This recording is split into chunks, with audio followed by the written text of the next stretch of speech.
शेतकऱ्यांचे शोषण, व्यापारी उडवाउडवी करत असल्याने बाजार समितीत तीव्र तणाव. शेतकऱ्यांचा आंदोलनाचा इशारा. अनिल गुरव.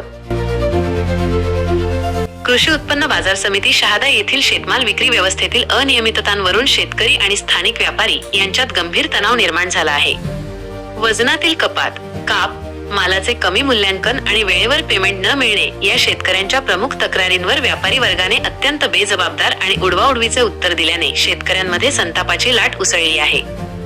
शेतकऱ्यांनी मागील काही दिवसांपासून बाजार समितीत अनेक गंभीर समस्या उपस्थित केल्या होत्या, ज्यामध्ये खरेदी करताना शेतमालाच्या वजनात कृत्रिमरित्या काप लावला जात आहे. योग्य गुणवत्ता असलेल्या मालालाही कमी दर दिला जात आहे. शेतमाल विकल्यानंतरही पेमेंट मिळण्यास विलंब होत आहे.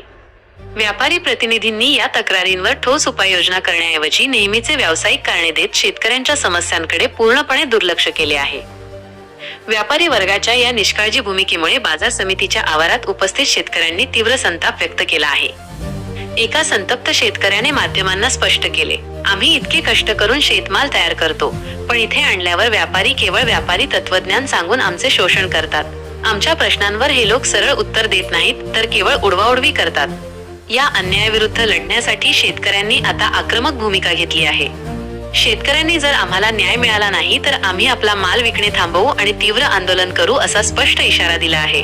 शेतकरी आणि व्यापारी यांच्यातील हा तणाव वाढल्यामुळे आता शहादा बाजार समिती प्रशासनाने तातडीने यात मध्यस्थी करावी आणि शेतकऱ्यांच्या समस्यांवर कायमस्वरूपी तोडगा काढावा, अशी मागणी जोर धरू लागली आहे.